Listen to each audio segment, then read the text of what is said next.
Au nom du Père et du Fils et du Saint-Esprit. Amen. Voici le corps et le sang du Seigneur, la coupe du salut et le pain de la vie.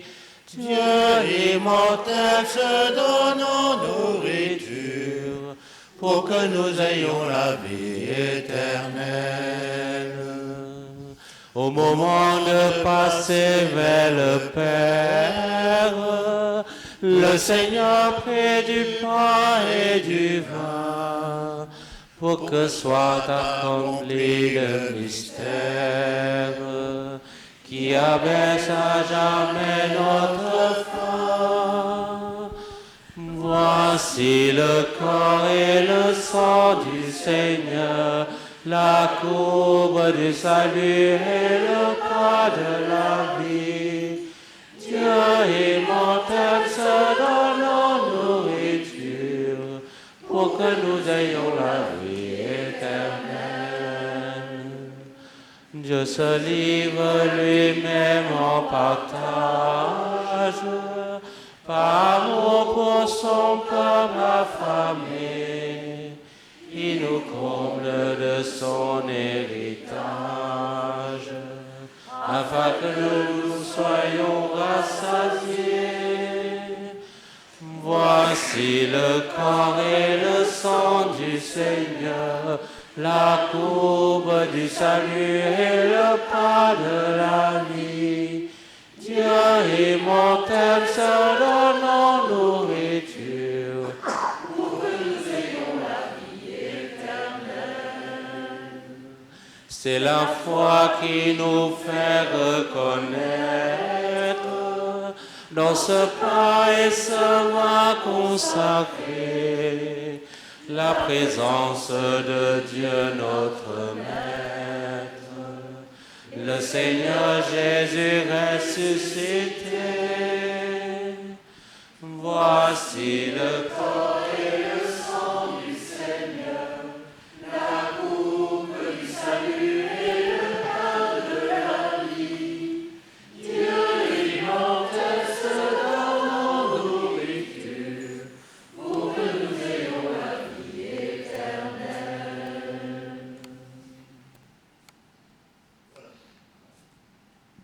Tu as prié le psaume 115. C'est le psaume qui est utilisé le dimanche du Saint-Sacrement de l'année B, donc c'est utilisé cette année. Alors, Antoine va chanter le refrain et nous prierons ensemble les couplets. Je lèverai la coupe du salut, j'invoquerai le nom du Seigneur. J'élèverai la coupe du salut, j'invoquerai le nom du Seigneur. Comment rendrai-je au Seigneur tout le bien Qui m'a fait? J'élèverai la coupe du salut, j'invoquerai le nom du Seigneur. Je lèverai la coupe du salut, j'invoquerai le nom du Seigneur. Il en coûte au Seigneur de devoir mourir les siens. Ne suis-je pas, Seigneur, ton serviteur, moi, ton Dieu visage chaîne. J'élèverai la coupe du salut, j'invoquerai le nom du Seigneur. Je t'offrirai le sacrifice d'action de grâce, j'invoquerai le nom du Seigneur. Je tiendrai mes promesses au Seigneur, lui devant tout son peuple.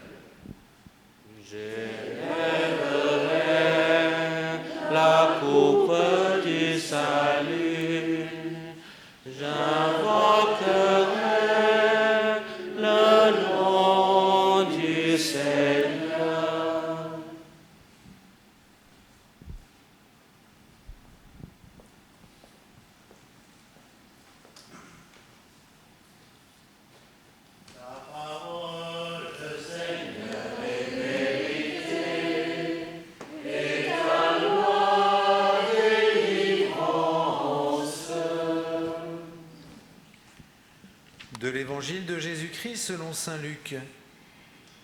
Le même jour, c'est-à-dire le premier jour de la semaine, 2 disciples faisaient route vers un village appelé Emmaüs, à 2 heures de marche de Jérusalem, et ils parlaient entre eux de tout ce qui s'était passé.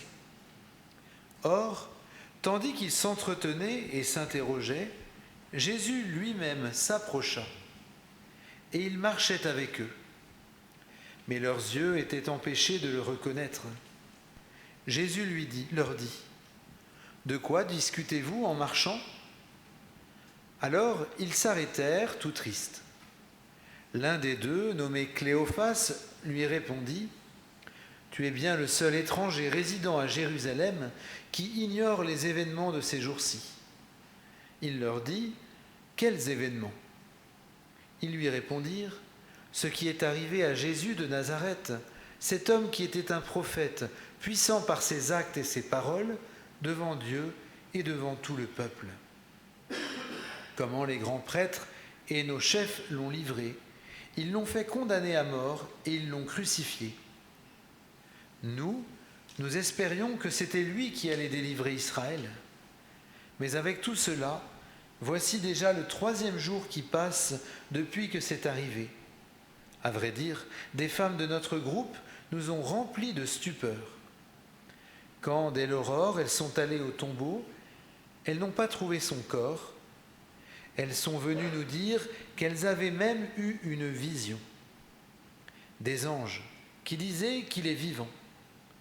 Quelques-uns de nos compagnons sont allés au tombeau et ils ont trouvé les choses comme les femmes l'avaient dit. Mais lui, ils ne l'ont pas vu. Il leur dit alors, « Esprit sans intelligence, comme votre cœur est lent à croire tout ce que les prophètes ont dit, ne fallait-il pas que le Christ souffrit cela pour entrer dans sa gloire ?» Et, partant de Moïse et de tous les prophètes, il leur interpréta dans toute l'Écriture ce qui le concernait. Quand ils approchèrent du village où ils se rendaient, Jésus fit semblant d'aller plus loin. Mais ils s'efforcèrent de le retenir. « Reste avec nous, car le soir approche et déjà le jour baisse. » Il entra donc pour rester avec eux. Quand il fut à table avec eux, ayant pris le pain, il prononça la bénédiction et l'ayant rompu, il le leur donna. Alors leurs yeux s'ouvrirent et ils le reconnurent, mais il disparut à leur regard. Ils se dirent l'un à l'autre, « Notre cœur n'était-il pas brûlant en nous, tandis qu'il nous parlait sur la route et nous ouvrait les Écritures ?» À l'instant même, ils se levèrent et retournèrent à Jérusalem. Ils y trouvèrent réunis les 11 apôtres et leurs compagnons qui leur dirent, « Le Seigneur est réellement ressuscité. Il est apparu à Simon-Pierre. » À leur tour, ils racontaient ce qui s'était passé sur la route et comment le Seigneur s'était fait reconnaître par eux à la fraction du pain. Acclamons la parole de Dieu. Louange à toi, Seigneur Jésus. Alors juste un tout petit commentaire. Si j'ai choisi ce texte au cas de sacrement de l'Eucharistie, je ne sais pas si vous avez remarqué, quand est-ce que les disciples reconnaissent Jésus? À la fraction du pain. La parole de Dieu leur a donné un cœur brûlant, mais ils n'ont toujours pas reconnu Jésus. C'est à la fraction du pain. Et j'ai longtemps, ça m'est passé comme ça, je n'ai pas fait attention. Il y a quelques années, ça a fait tilt. Je me suis dit, est-ce qu'on peut reconnaître Jésus lorsqu'il vient dans notre vie si on ne l'a pas reçu le dimanche dans le sacrement de l'Eucharistie? C'est le recevoir le dimanche qui va nous permettre d'ouvrir les yeux et de reconnaître Jésus lorsqu'il vient dans notre vie. Lorsqu'il vient à travers un frère qui vient nous demander quelque chose, à travers un pauvre, ou tout simplement lorsqu'il vient nous rendre compte pour nous aider à porter un poids. On ne peut pas reconnaître véritablement Jésus si on n'a pas l'habitude de le recevoir le dimanche à la messe.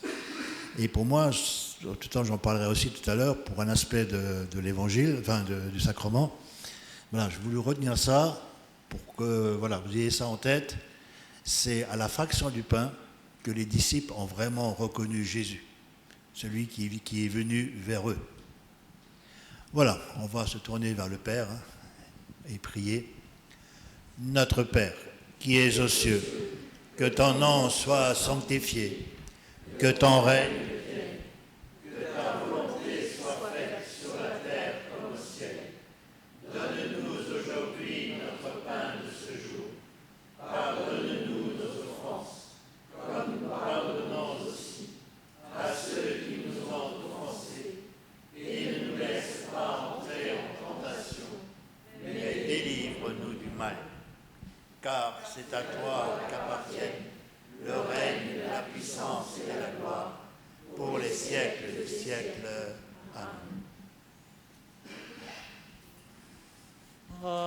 Remplis pour un monde nouveau, gloire à toi, Jésus-Christ, Pas de Dieu, viens ouvrir nos tombeaux, fais-nous vivre de l'Esprit. Tu as donné ton corps pour la vie du monde. Tu as offert ta mort pour la paix du monde. Parents plus pour un monde nouveau. Gloire à toi, Jésus-Christ. Pas de Dieu, viens ouvrir nos tombeaux. Fais-nous vivre de l'Esprit. Ton corps éteint le vin de vie éternelle. Tu sèmes dans nos mains ta bonne nouvelle. Parents plus pour un monde nouveau. Gloire à toi, Jésus-Christ. Pain de Dieu, viens ouvrir nos tombeaux. Fais-nous vivre de l'Esprit. Tu changes l'eau en vin pour la multitude. Tu viens briser les liens de nos servitudes. Parents plus pour un monde nouveau. Gloire à toi, Jésus-Christ. Pain de Dieu, viens ouvrir nos tombeaux. Fais-nous vivre de l'Esprit. Au nom du Père et du Fils et du Saint-Esprit. Amen.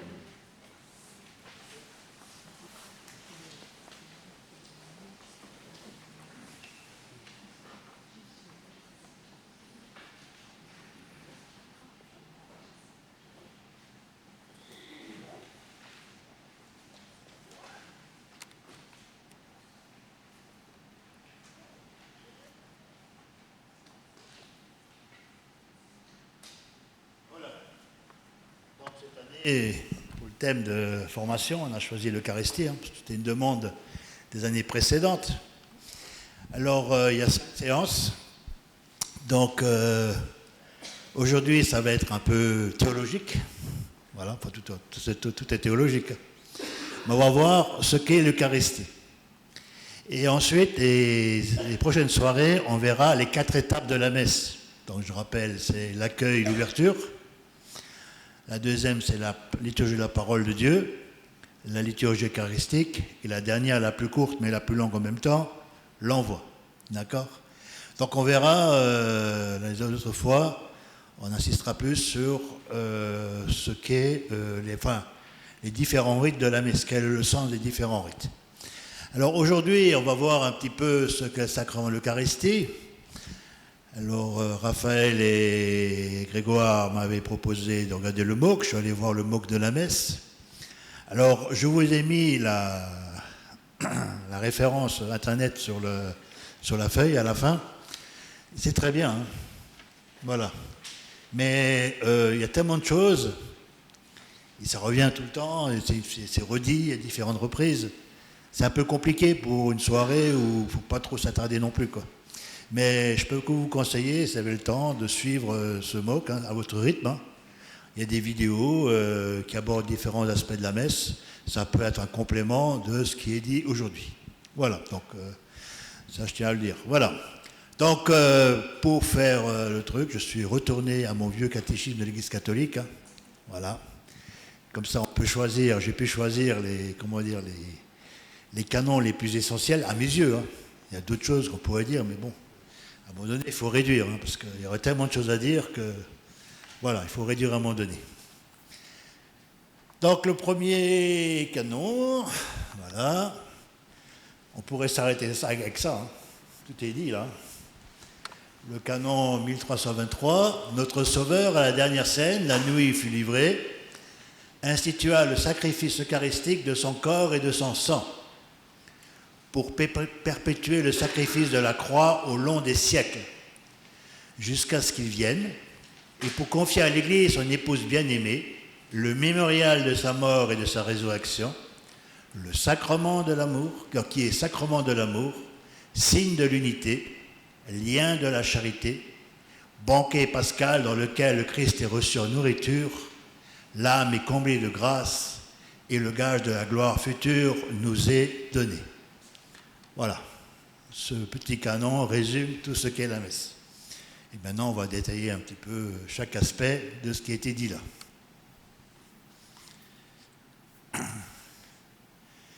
Alors, l'Eucharistie, source et sommet de la vie ecclésiale. Alors, Lumen Gentium, chapitre 11, c'est le numéro 11. Donc, Lumen Gentium, c'est un décret sur la liturgie de l'Église. La lumière du monde, Lumen Gentium, la lumière du monde, dit « L'Eucharistie est source et sommet de toute vie chrétienne ». Alors ça, c'est quelque chose qui m'a marqué quand j'étais au séminaire. Hein. Ça, je l'ai retenu. Hein. L'Eucharistie comme source et sommet de toute vie chrétienne. Et voilà ce que dit par la suite. Les autres sacrements ainsi que tous les ministères ecclésiaux et les tâches apostoliques sont tous liés à l'Eucharistie et ordonnés à elle. Car la Sainte Eucharistie contient tout le trésor spirituel de l'Église, c'est-à-dire le Christ lui-même, notre Pâque. Autrement dit, en résumé, il n'y a rien de plus important que la messe. Tout le reste, c'est important, mais rien n'est au-dessus de la messe. Vous pouvez rester 3 heures en adoration dans le Saint-Sacrement, ce sera toujours inférieur à la célébration de l'Eucharistie. Donc il faut bien avoir ça en tête. Hein. Dans la vie chrétienne, il n'y a rien de plus important que la messe.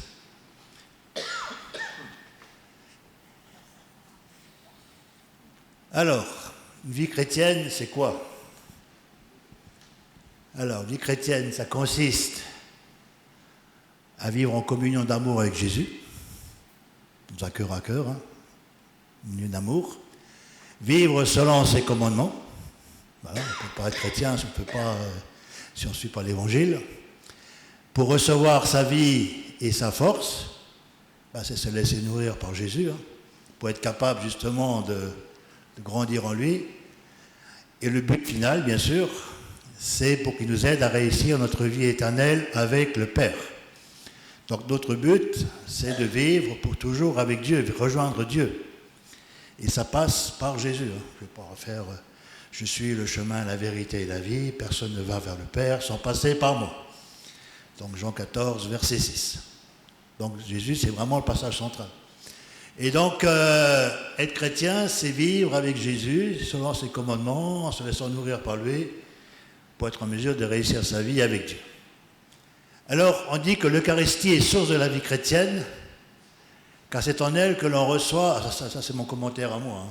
Donc c'est pas tout ce qui n'est pas encadré n'est pas canon de l'Église, hein. Car c'est en elle que l'on reconnaît la vie du Christ et sa force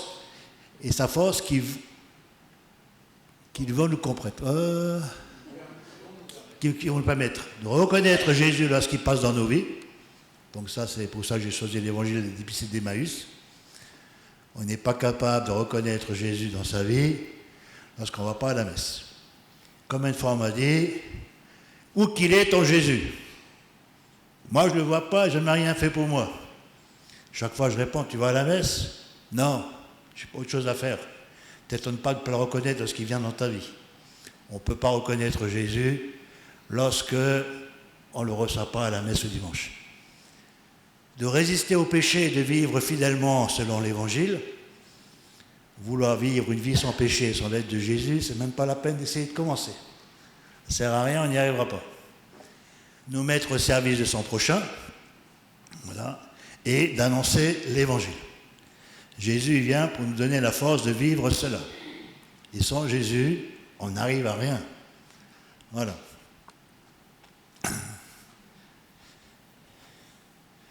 Et le sommet, car il n'y a pas de rencontre plus forte avec le Christ que dans la communion eucharistique, présence réelle de Jésus dans ce monde.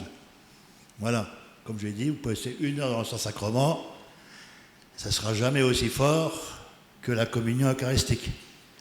Vous pouvez aider les autres, consacrer aux autres, vous rencontrez, vous servirez le Christ dans les pauvres, mais ce ne sera jamais aussi fort que dans la rencontre, dans la communion eucharistique, où Jésus est présent, il se donne à nous, on est sûr qu'il est là.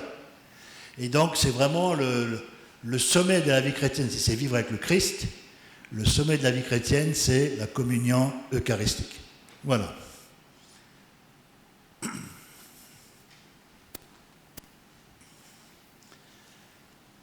Voilà, donc deuxième chose, là c'est vite hein, parce que pas beaucoup de temps. Hein. L'Eucharistie, c'est une action de grâce et la louange au Père. C'est un aspect de la messe. Hein. Voilà, l'Eucharistie est un sacrifice d'action de grâce au Père. Une bénédiction par laquelle l'Église exprime sa reconnaissance à Dieu pour tous ses bienfaits, pour tout ce qu'il a accompli, par la création, la rédemption, la sanctification. Voilà. L'Eucharistie signifie action de grâce. Donc voilà. Donc l'idée, la messe, on dit merci à Dieu pour tout ce qu'il fait. Voilà. Pour tout ce qu'il a fait pour nous, pour ce qu'il a fait pour ce monde, pour la création, pour ce qu'on a reçu de lui. On rend grâce à Dieu, on dit merci.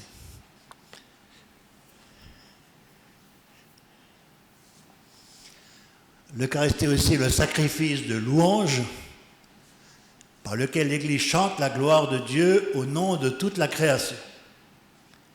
Ce sacrifice de louange n'est possible qu'à travers le Christ. Donc c'est pour ça qu'à la messe, on vient à l'invitation du Christ pour nous unir à lui, pour avec lui chanter la louange du Père.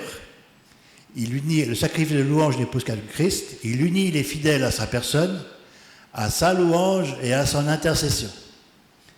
De sorte que le sacrifice de louange au Père est offert par le Christ, avec lui, pour être accepté en lui. Ça vous rappelle quelque chose à la messe? Par lui, avec lui et en lui. Voilà. Donc tout se passe par Jésus à la messe. C'est avec lui, par lui, avec lui et en lui. Avec lui, en sa personne. Donc le seul vrai sacrifice de louange, c'est celui du Fils. Et donc nous, on s'associe à la louange du Fils pour louer le Père. Et louer le Père, c'est louer sa gloire. Donc tout ce qu'il fait pour nous.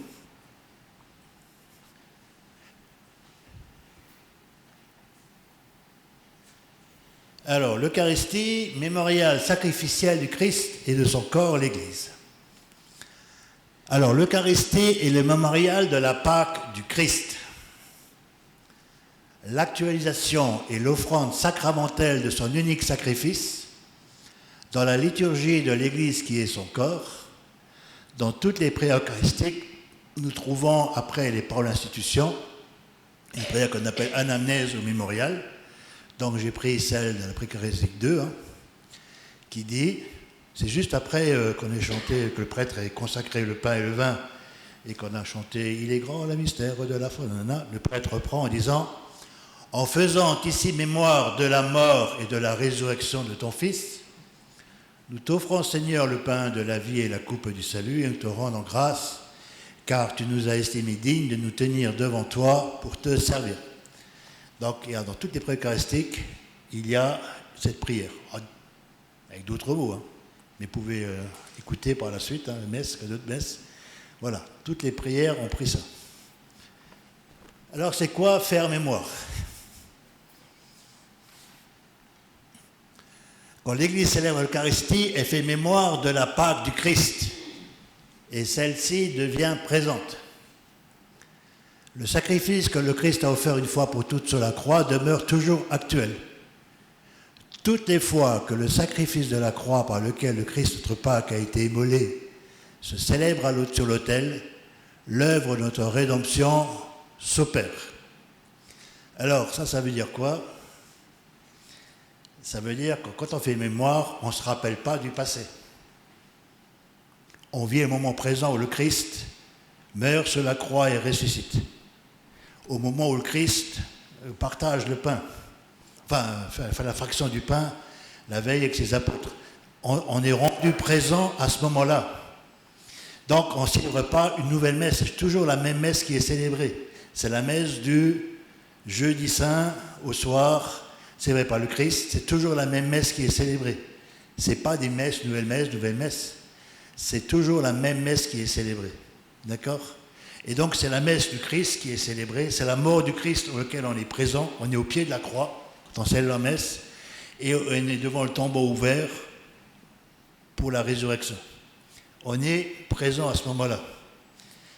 Alors quand j'étais au séminaire, le prof m'a expliqué ça, mais il disait que voilà, dans les tribus indigènes, qu'est-ce qui se passe? On fait appel aux sorciers, au chaman qui vient apporter un médicament, il fait des prières. Les prières, c'est pour plonger la personne malade au moment même où une divinité a offert le médicament aux hommes. Voilà.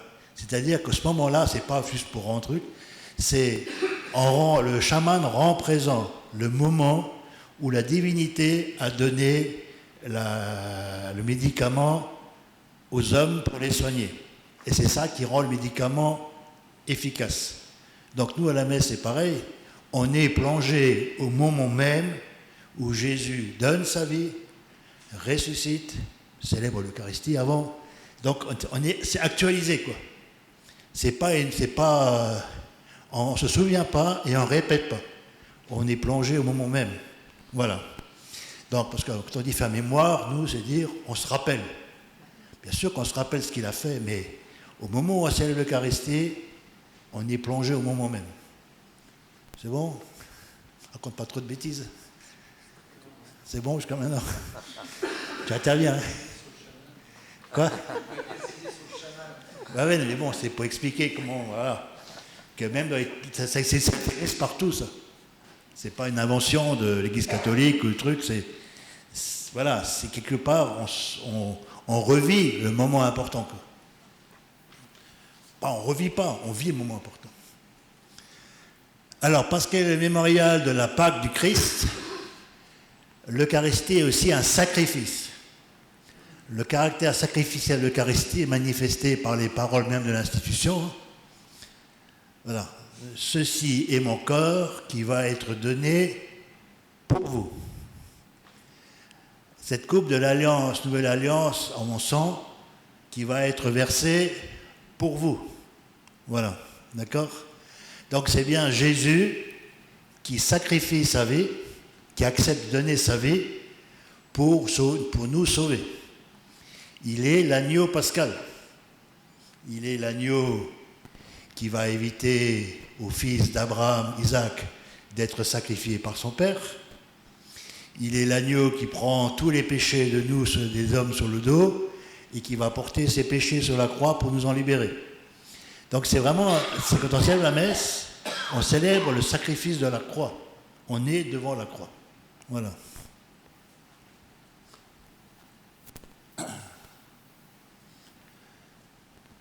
Donc l'Eucharistie est donc un sacrifice parce qu'elle représente le sacrifice de la croix, parce qu'on est le mémorial et parce qu'on applique le fruit. Quand vous célébrez l'Eucharistie, vous recevez le fruit de la mort et de la résurrection du Christ. On reçoit le fruit à ce moment-là. D'accord ? Alors, pour compléter, je suis allé un peu plus loin, un peu dans les résumés en bref. L'Eucharistie est le mémorial de la Pâque du Christ, c'est-à-dire l'œuvre du salut accompli. Alors, on parle de la mort et de la résurrection. Une définition de la Pâque du Christ, c'est plus que la mort et la résurrection, c'est-à-dire l'œuvre du salut accompli par la vie de Jésus, tout ce qu'il a dit, tout ce qu'il a fait, la mort et la résurrection du Christ, œuvre rendue présente par l'action liturgique. Voilà. Et c'est aussi par la vie de Jésus, c'est aussi pour ça qu'on lit l'Évangile, qui nous raconte la vie de Jésus. Et quand on lit l'Évangile, on est au pied de Jésus au moment où il dit les paroles. Voilà, ça devient parole vivante. Ce n'est pas un texte du passé, c'est Jésus qui nous parle aujourd'hui, comme il parlait aux gens de l'époque. On y est. Voilà. Alors c'est le Christ lui-même, grand prêtre éternel de la Nouvelle Alliance, qui, agissant par le ministère des prêtres, offre le sacrifice eucharistique. Donc, ce n'est pas nous, les prêtres, qui célébrons l'Eucharistie. Ce n'est pas nous qui célébrons le baptême, ce n'est pas nous qui faisons la confirmation, ce n'est pas nous qui donnons l'onction des malades, c'est le Christ. Voilà, nous, entre guillemets, on est les porte-flingues du bon Dieu. Voilà. C'est-à-dire qu'il agit à travers nous, dans le bon sens. Hein. Il agit à travers nous. D'accord ? Donc, in persona Christi, on dit. C'est-à-dire que le Christ agit à travers nous. Mais ce n'est pas nous, prêtres, qui faisons la messe. C'est le Christ qui fait la messe, qui célèbre la messe. La même messe, c'est la messe du Jeudi Saint. Il la célèbre à travers les prêtres. C'est encore le même Christ, réellement prenant sur les espèces du pain et du vin, qui est l'offrande du sacrifice eucharistique. Il est l'agneau pascal, qui est offert en sacrifice pour le salut des hommes. C'est lui qui s'offre. Voilà. Il est à la fois le prêtre et l'offrande, et l'agneau. Voilà. Alors seuls les prêtres validement ordonnés peuvent présider l'Eucharistie et consacrer le pain et le vin pour qu'ils deviennent le corps et le sang du Christ. Alors ça, c'est bien parce que nous sommes ordonnés in persona Christi, pour que le Christ puisse agir en nous. C'est pour cela qu'il n'y a que les prêtres qui peuvent célébrer l'Eucharistie, contrairement aux protestants. On voit souvent les protestants célébrer ce qu'ils appellent la scène, quoi. Liturgie de la parole, la fonction du pain, ils font aussi. Mais pour eux, ce n'est pas un sacrement déjà, l'Eucharistie. Chez nous, oui. Donc il n'y a que le prêtre qui a été ordonné pour être in persona Christi.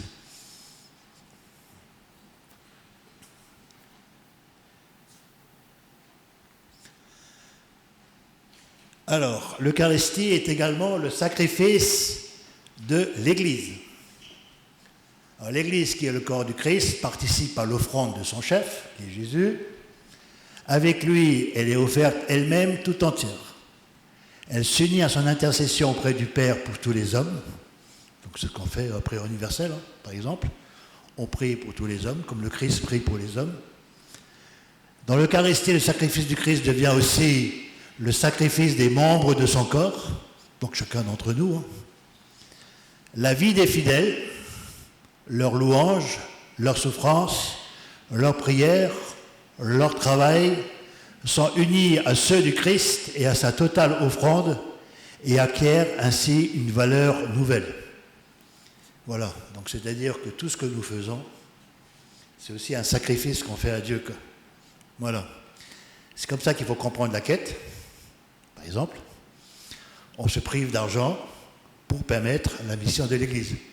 Et donner de l'argent, ça veut dire renoncer à ce qu'on aurait pu utiliser pour donner au Seigneur, pour que ça devienne, on offre ça en sacrifice. Et c'est comme ça qu'il faut aussi comprendre l'honoraire de messe, les 18 € qu'on paye pour la messe. C'est-à-dire qu'en se privant des 18 €, on participe quelque part au sacrifice du Christ. On renonce à quelque chose pour nous, pour un bien plus grand. Alors, le salut de nos âmes et les 18 € qui servent à financer à travers le monde. Beaucoup de prêtres vivent que des honoraires de messe. C'est vraiment, en Moselle, on pourrait s'en passer, mais ça permet aussi d'avoir des sous pour des activités pastorales, hein, sans tout le temps aller puiser du côté du conseil fabrique. Mais puis quand on est jeune prêtre, hein, on ne commence pas par un grand salaire. Hein. Parfois c'est chaud aussi. Hein. Donc tout ça, ça aide quand même à vivre les prêtres de manière un peu décente. Et donc ça veut dire on se prive dans un acte de charité, et c'est l'acte de charité qui devient un sacrifice qui va permettre que le Seigneur va entendre notre prière, notre demande. Voilà. Donc la messe, et ces moments de l'offrande, hein, quand on offrande le pain et le vin, on offre au Seigneur tout ce qu'on a fait. Voilà, tous nos sacrifices, tous les efforts qu'on a fait. Et c'est aussi ça que, rappelez-vous, on ramène nos 5 pains et nos 2 poissons. Tout ce qu'on a essayé de faire humblement de notre côté pour construire le monde que Jésus veut, tout en sachant que tout ce qu'on a fait ne suffira jamais, on dit Seigneur, voilà, je te mets sur la table avec le pain et le vin tout ce que j'ai fait cette semaine pour te servir, ça ne suffira jamais, maintenant à toi de multiplier le pain et le vin. Voilà. Le sacrifice du Christ présent sur l'autel donne à toutes les générations de chrétiens la possibilité d'être unis à son offrande. Voilà. Et donc le sacrifice de nos souffrances. Hein, dans le temps on disait, offrez vos souffrances, quelqu'un qui était malade, offrez vos souffrances au Seigneur pour la guérison du monde. De nos jours, on ne comprend plus ça. Voilà. Souffrir, c'est impossible. Il ne faut pas accepter, il faut euthanasier, hein, plutôt que souffrir. Ben, Jésus dit, une souffrance que l'on porte avec lui, et que, bien sûr, il faut chercher à se guérir, il ne faut pas chercher à souffrir pour le plaisir de souffrir. Hein. Mais quand la souffrance est là et qu'on ne peut pas la dépasser, le Seigneur nous dit, offre-la moi, tu participes au sacrifice de la croix, et cela va me permettre de sauver le monde. Voilà. Donc toute souffrance que nous on vit n'est jamais inutile si on sait l'offrir au Seigneur dans la prière. Voilà. D'accord ? Parce que on s'associe au sacrifice du Christ.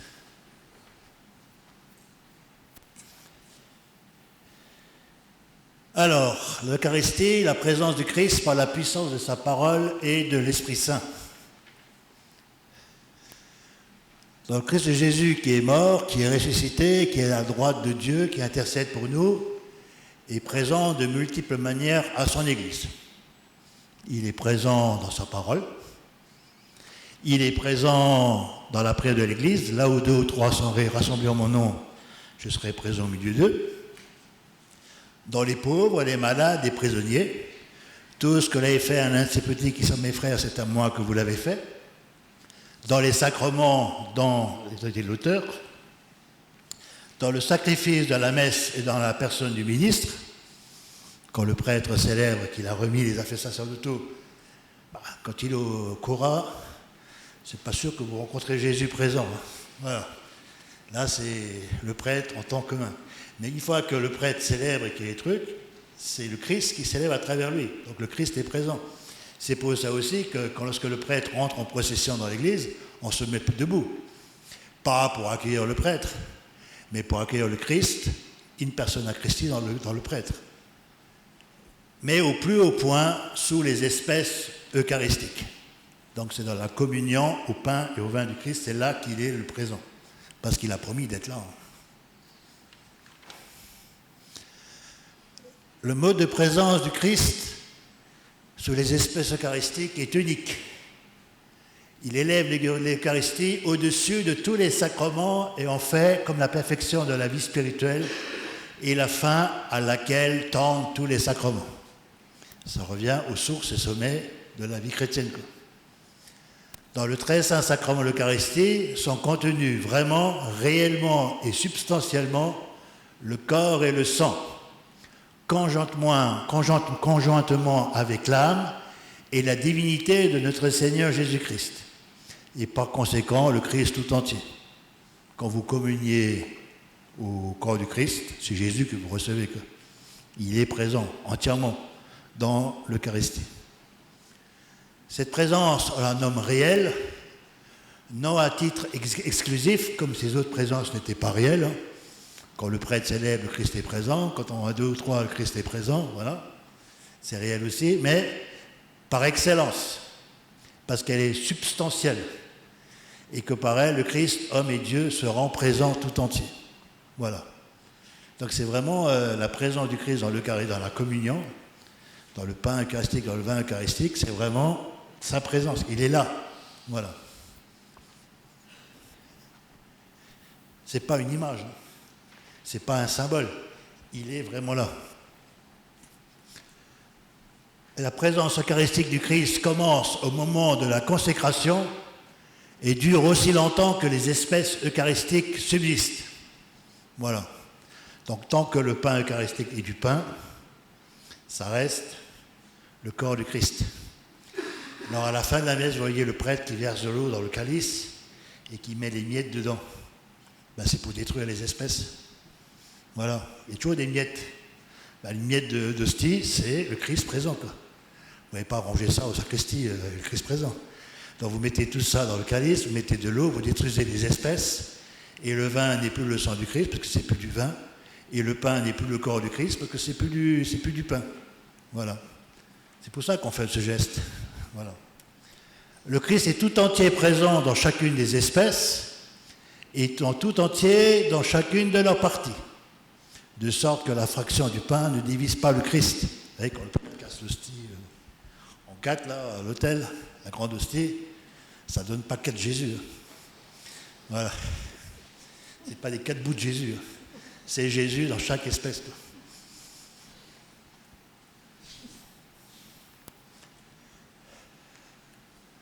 Alors la présence du véritable corps du Christ et du véritable sang du Christ au sacrement, on ne l'apprend point par les sens, dit saint Thomas. Vous pouvez faire ce que vous voulez, vous prenez une hostie consacrée et une hostie non consacrée, vous la mettez sous microscope électronique, vous faites une analyse biologique, chimique du truc, vous avez le même résultat. Donc ça ne change rien, les espèces restent la même. Donc les sens, on ne peut pas avec le sens découvrir cela, ressentir cela. Mais par la foi seule, laquelle s'appuie sur l'autorité de Dieu.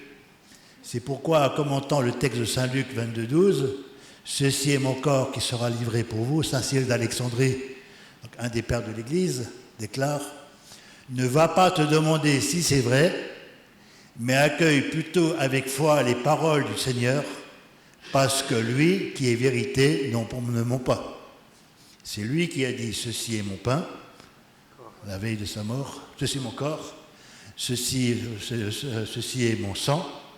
C'est le Christ qui l'a dit. Et donc, s'il a dit, c'est que c'est vrai. Voilà. Et vous pouvez... c'est un acte de foi. Croire à la parole du Christ. Il a dit, et donc, comme tout ce qu'il dit, c'est la vérité. Je suis le chemin, la vérité et la vie.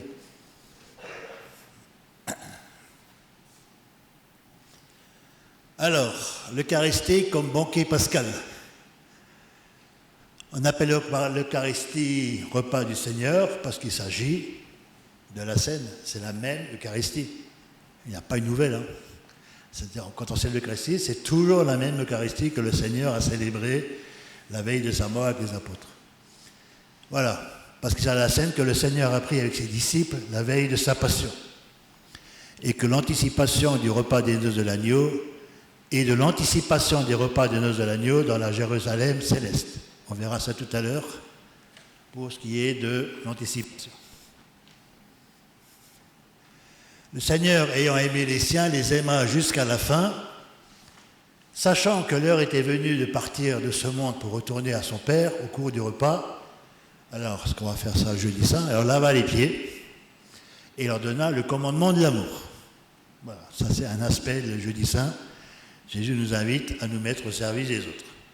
Mais, pour leur laisser un gage de cet amour, de son amour pour nous, de ne jamais s'éloigner des siens, alors qu'il lui va monter, après sa résurrection, il va monter au ciel, avec son corps, et de les rendre participants de sa Pâque, il institua l'Eucharistie comme mémorial de sa mort et de sa résurrection. Donc, mémorial, rendre présent. Et il ordonna à ses apôtres de le célébrer jusqu'à son retour. Les établissements à leurs prêtres du Nouveau Testament. Donc nous célébrons, on continue à célébrer la même messe, on rend présent l'Eucharistie du jeudi saint, où Jésus se rend présent pour rester avec nous.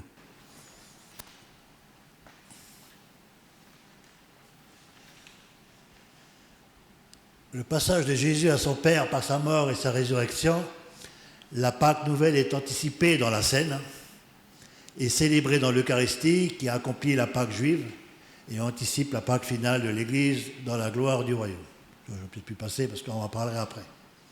Donc la messe est à la fois et inséparablement le mémorial sacrificiel, donc on se rappelle le sacrifice du Christ sur la croix et sa résurrection, et le banquet sacré de la communion au corps et au sang du Christ. Dans la célébration du sacrifice eucharistique est tout orienté vers l'union intime des fidèles du Christ au Christ par la communion. Communier, c'est recevoir le Christ lui-même qui s'est offert pour nous. Voilà, c'est là qu'on reçoit le Christ. On peut recevoir de différentes manières, mais on ne reçoit pas le Christ aussi fortement que lorsqu'on vient communier le dimanche.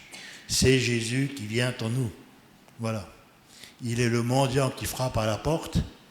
Venir le dimanche matin à la messe ou le samedi soir, c'est ouvrir la porte de son cœur à Jésus et lui dire « Viens habiter en moi, viens partager ma vie ».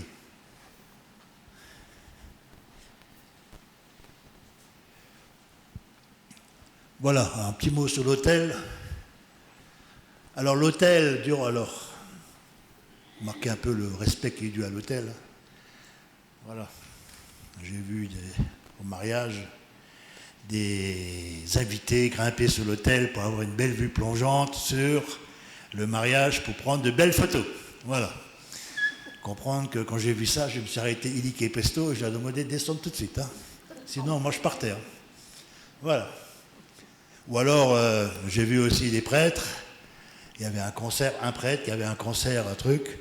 Et le concert a dit on ne peut pas déplacer l'autel. Il a déplacé l'autel pour pouvoir que la chorale puisse chanter. Moi, quand on me dit déplacer l'autel, vous ne venez pas chanter à l'église. L'autel est à sa place, on ne touche pas à l'autel. Alors parce que l'autel est sacré. Voilà, il est béni.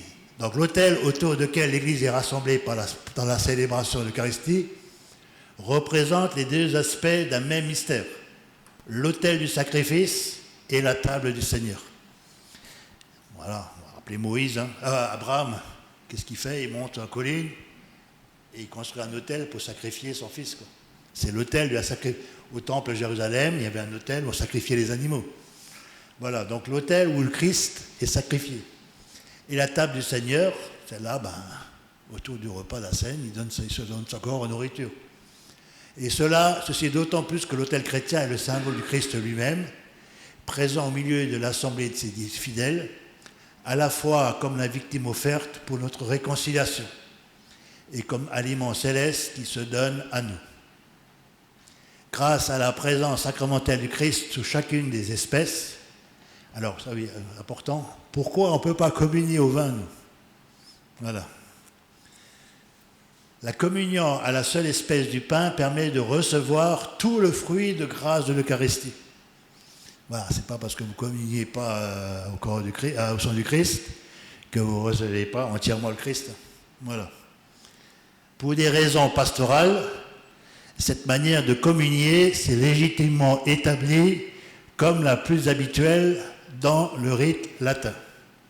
Alors, pour des raisons pastorales, qu'est-ce que vous faites avec le reste de vin? Si vous le rangez dans le tabernacle, un mois après, vous le ressortez, un mois, une semaine après, vous le ressortez comme du vinaigre. Hein. Parce que ça reste du vin. Même si c'est sur du Christ, ça reste du vin. Il va tourner. Hein. Donc le vin, il faut alors, comment il faut en faire un enterrement, hein, où l'église est pleine, vous dites, je vais remplir tout le calice, pour que tout le monde puisse avoir, et puis il y a 2 personnes qui se lèvent. Quoi. Qui va terminer le vin? Le curé. Après, il prend la voiture, il se fait arrêter par les gendarmes, il est bon. Hein. Voilà, mais ça, voilà, c'est des détails pratiques. Hein. Détails pratiques, on ne pense pas à ça. Mais... Et puis après, voilà, c'est pour ça que les hosties, en trop, ça se conserve, ça se range au tabernacle, et on peut les utiliser la prochaine fois. Le vin, c'est plus compliqué. Et c'est pour ça qu'on est passé uniquement au truc. Et si Monseigneur Raffin a interdit dans le diocèse à un moment donné qu'on fasse la communion des espèces, c'est parce qu'il en a eu marre de voir des gens qui venaient avec l'hostie et qui plongeaient l'hostie avec le bout du doigt dans le vin. Quoi. Voilà. Donc il a fait ça plusieurs fois, il a dit maintenant on arrête ces simagrées. Voilà, c'est quand même sacré. Quoi. On ne va pas plonger là-dedans, voilà. C'est sacré. Quoi. Et c'est pour ça que, voilà, qu'il a demandé à ce qu'on ne fasse plus ça. Voilà. Mais en disant que, en communiant uniquement au pain eucharistique, vous recevez entièrement le Christ. Hein. Voilà. On ne vous prive pas. Voilà. Par contre, si je ne me trompe pas, hein, tu me dis, faut que le prêtre, lui, communie aux 2 espèces. Tant que le prêtre n'a pas communié aux 2 espèces, la messe n'est pas dite. Elle n'est pas célébrée. Il faut que le prêtre, lui, communie aux 2 espèces. Accompli, voilà, d'accord. Alors, les fruits de la communion. Alors, différents fruits. D'abord, la communion accroît notre union au Christ. Hein. Recevoir l'Eucharistie dans la communion porte comme fruit principal l'union intime au Christ Jésus. C'est ça qui a dit, qui mange ma chair et boit mon sang demeure en moi et moi en lui. Donc ça raffermit notre relation avec lui. Ce que l'aliment matériel produit dans notre vie corporelle, la communion le réalise de façon admirable dans notre vie spirituelle. La communion à la chair du Christ ressuscité conserve, accroît et renouvelle la vie de grâce reçue au baptême. Cette croissance de la vie chrétienne a besoin d'être nourrie par la communion eucharistique, pain de notre pèlerinage, jusqu'au moment de la mort où il nous sera donné comme viatique, pour nous aider à vivre le dernier passage. Combien j'ai entendu curé dire le plus important, c'est pas d'aller à la messe pour un chrétien. Combien de fois j'ai entendu ça? L'important, c'est d'être gentil, de s'occuper des autres, d'être serviable, etc. On ne peut pas grandir dans la vie chrétienne, dans la foi, dans la vie chrétienne, si on ne vient pas se nourrir à l'Eucharistie. Voilà. Et si l'Église est un état comme elle est actuellement, c'est combien de baptisés viennent encore se nourrir au pain eucharistique. On ne peut pas faire Église avec des gens qui ne viennent pas à la communion eucharistique. Voilà.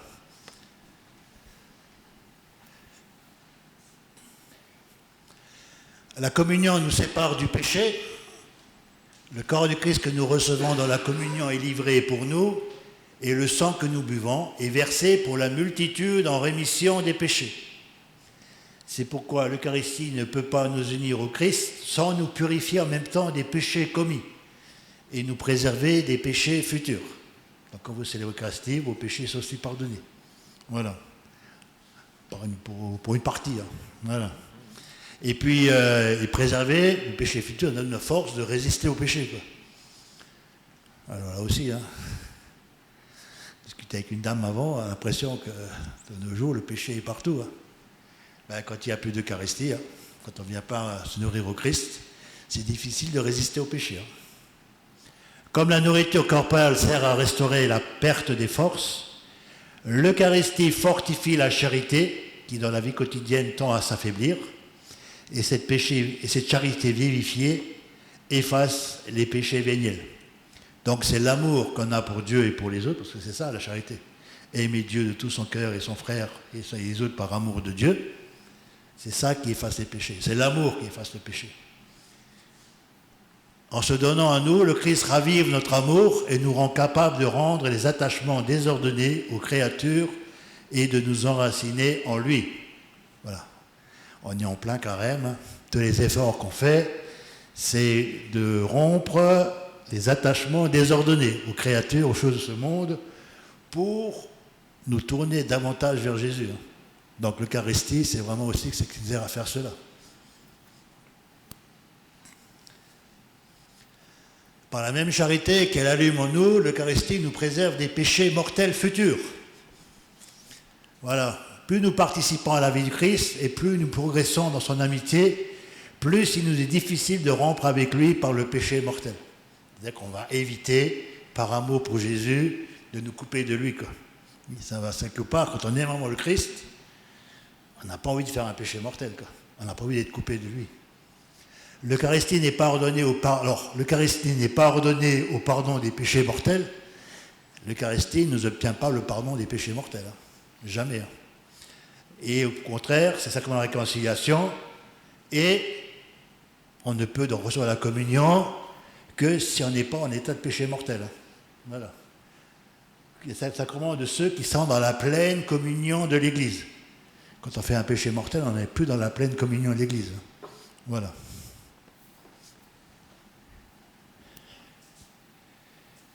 Voilà, l'unité du corps mystique, l'Eucharistie fait l'Église. Ouais, il faut que j'accélère. Hein.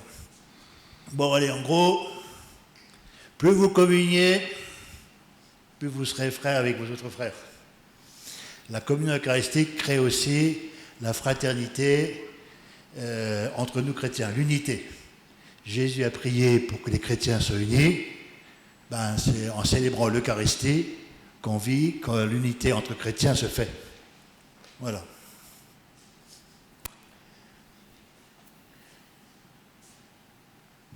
L'Eucharistie engage envers les pauvres.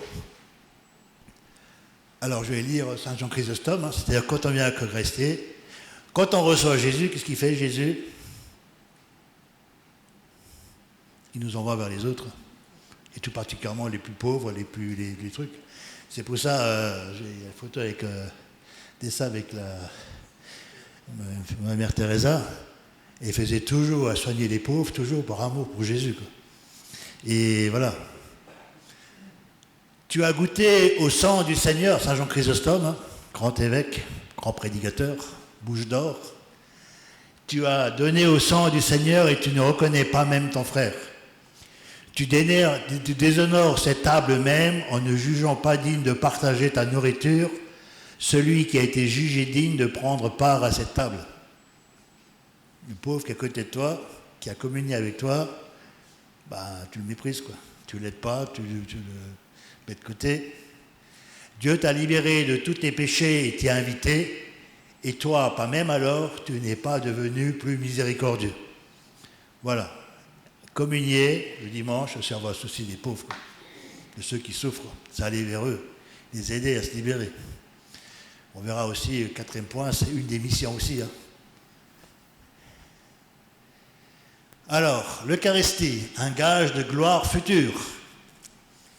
Dans une antique prière, l'Église acclame le mystère de l'Eucharistie, ô banquet sacré où le Christ est notre aliment, où est ravivé le souvenir de sa passion, où la grâce emplit notre âme, où nous est donné le gage de la vie à venir. L'Eucharistie est l'anticipation de la gloire céleste. C'est déjà, quand on célèbre l'Eucharistie, on célèbre déjà le banquet céleste, hein, le repas des noces qui nous attend au royaume des cieux. Hein. Voilà, la communion d'amour avec Jésus-Christ. Parce que c'est ça le royaume des cieux, c'est être en communion d'amour avec Dieu. Et donc, comme on est déjà en communion d'amour sur terre avec le Christ à travers l'Eucharistie, et à travers le Christ avec le Père et avec l'Esprit Saint, communier, c'est déjà, cette anticipation, déjà vivre le banquet final qui nous attend. Lors de la dernière scène, le Seigneur a lui-même tourné le regard de ses disciples vers l'accomplissement de la Pâque dans le royaume de Dieu. Je vous le dis, je ne boirai plus désormais de ce produit de la vigne, jusqu'au jour où je boirai avec vous le vin nouveau dans le royaume de mon Père. Voilà, donc l'Eucharistie, c'est déjà l'accomplissement de cela, imparfaitement, pas totalement, mais ce qu'on va vivre après, quand on célèbre l'Eucharistie, on le vit déjà un petit peu par anticipation. Chaque fois que l'Église célèbre l'Eucharistie, elle se souvient de cette promesse. Et son regard se tourne vers celui qui vient pour nous conduire auprès du Père. Voilà. De cette grande espérance, celle des cieux nouveaux et de la terre nouvelle, dans lequel habitera la justice, nous n'avons pas de gage plus sûr que de signe plus manifeste que l'Eucharistie.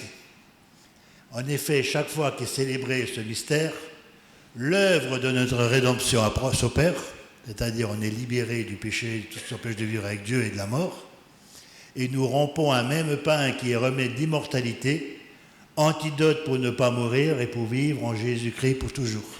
Voilà. C'est déjà le gage de l'immortalité, quoi, de célébrer l'Eucharistie. Et je crois... Ah, les commandements de l'Église. Ah, je vous les rappelle, hein. Ceux concernant l'Eucharistie. C'est pas la peine d'aller à la messe tous les dimanches, mais ça l'avait, hein. On peut être chrétien sans aller à la messe le dimanche. Alors, premier commandement de l'Église. Les dimanches et autres jours de fête, de préceptes, les fidèles sont tenus par l'obligation de participer à la Sainte Messe et de s'abstenir des œuvres serviles. Donc, aller à la messe le dimanche, ce n'est pas un summum, c'est le minimum syndical pour un bon chrétien. Voilà, il faut déjà commencer par mettre ça en place. Deuxième commandement. Tout fidèle est tenu par l'obligation de confesser ses péchés au moins une fois par an.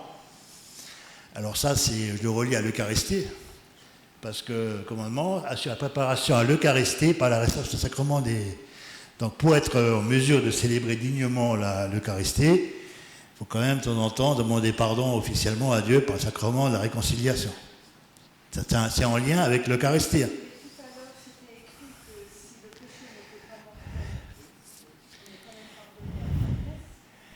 Mais l'Église nous dit, au moins une fois par an, il faut se confesser auprès d'un prêtre. J'y peux rien, allez voir l'Église. Allez voir le pape, hein, allez, qui change ça. Hein. Pour un catéchisme de l'Église catholique. Hein. Moi, j'y peux rien. Hein. Et troisième commandement, tout fidèle est tenu par l'obligation de recevoir la Sainte Communion au moins chaque année à Pâques. Ça veut dire que vous êtes obligé d'aller à la messe chaque dimanche, mais sans forcément communier. Mais à Pâques, vous êtes obligé de communier, et que vous devez communier après avoir reçu le sacrement de la réconciliation une fois par an. C'est pour ça que dans le temps, à la veille de Pâques, les églises étaient pleines. Il y en avait dans les villages, les anciens racontaient ça, hein, hein Antoine? Eerste gebod niks, het gebod niks, het gebod fin vol, ainsi de suite. Voilà. Ce qui n'a pas grand sens non plus. Mais voilà, mais c'était dans les mœurs. À Pâques, on se confessait pour aller communier. Alors à l'époque, c'était la grande tendance des confessions collectives. Et un curé dans le coin faisait absolution collective suivie de la messe. Ce que mon père adorait. Il était confessé et il avait communié pour Pâques. Même si ce n'était pas le jour de Pâques, il avait communié. Donc, j'ai fait mes devoirs de bon chrétien. Voilà. On vient de loin, je vous le dis, hein. On vient de loin.